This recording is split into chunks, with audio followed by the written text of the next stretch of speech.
Abe is Ben Abait for AJC Westchester Fairfield. He truly is one of us, and we look forward to voting for you for president one day. Not AJC president.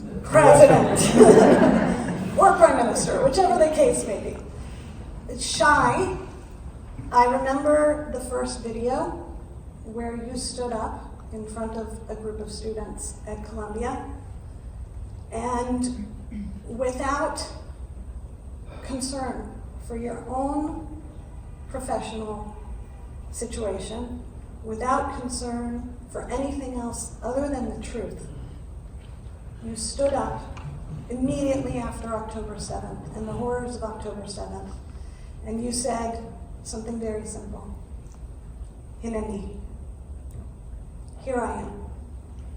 And I will not stand for this hatred, and I will not stand for the silence, and I will not stand for anything other than the truth, which is Hamas terrorists attacked Israelis and foreign citizens. Let's not forget citizens from over 45 countries who were murdered, who were kidnapped, who are still being held hostage.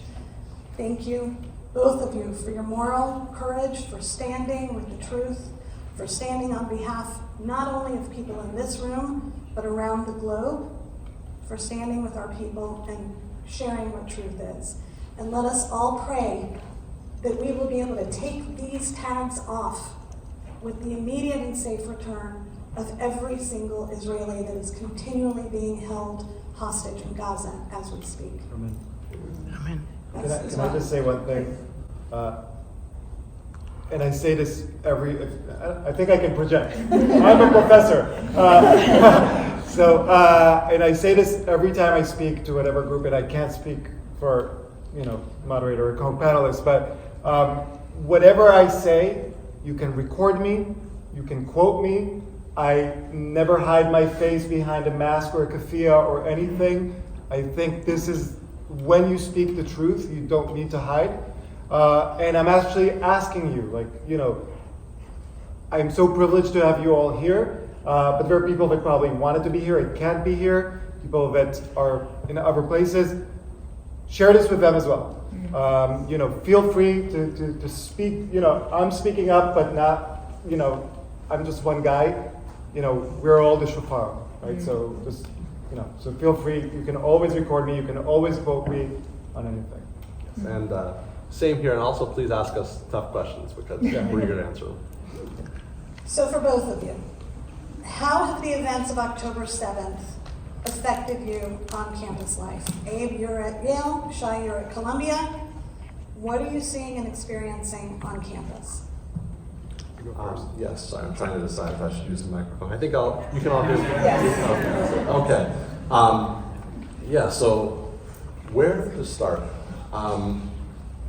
So I think the first thing that's important to note that happened on my campus and campuses across the country after October 7th is that people were celebrating the attack.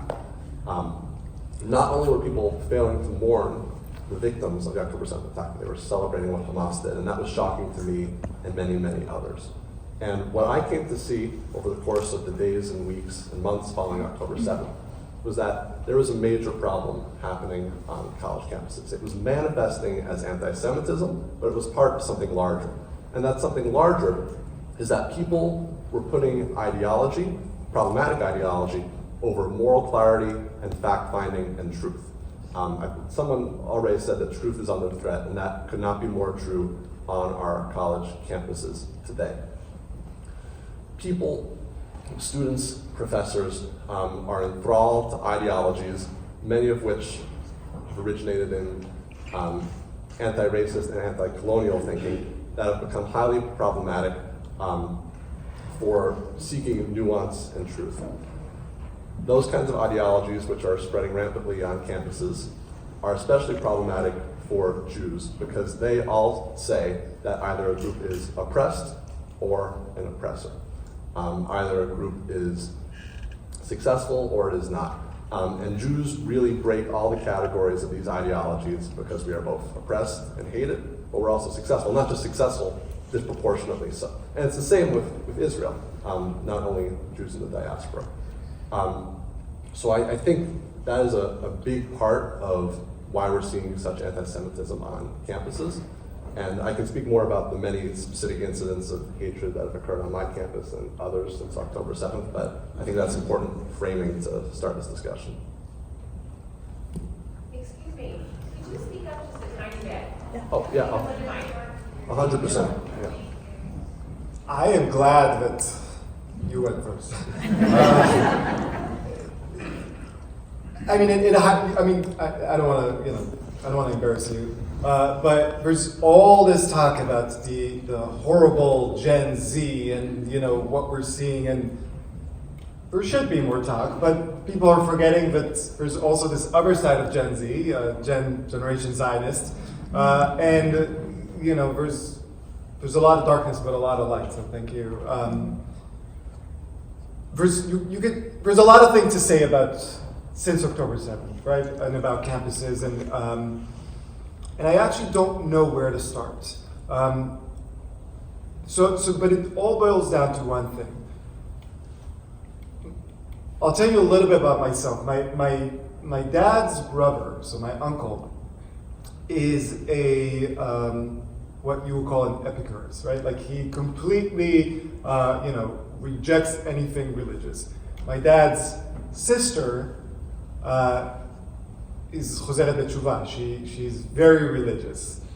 So throughout ever since I was a kid, like every Shabbat dinner is like one huge fight, right? And disagreements about anything. But here's the important thing. There's no hate, right? There's fight, there's disagreements, there's shouting, and it's political, and it's religious, and it's economic, and it's everything, but there's no hate. And ever since October 7th, what you see on campuses is hate.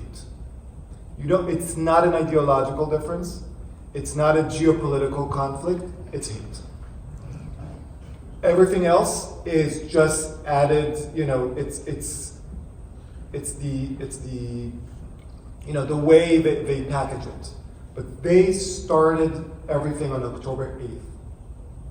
Don't let them lie to you and gaslight you and tell you that this is about what's happening in Gaza. And by the way, what's happening in Gaza, the death toll is horrific.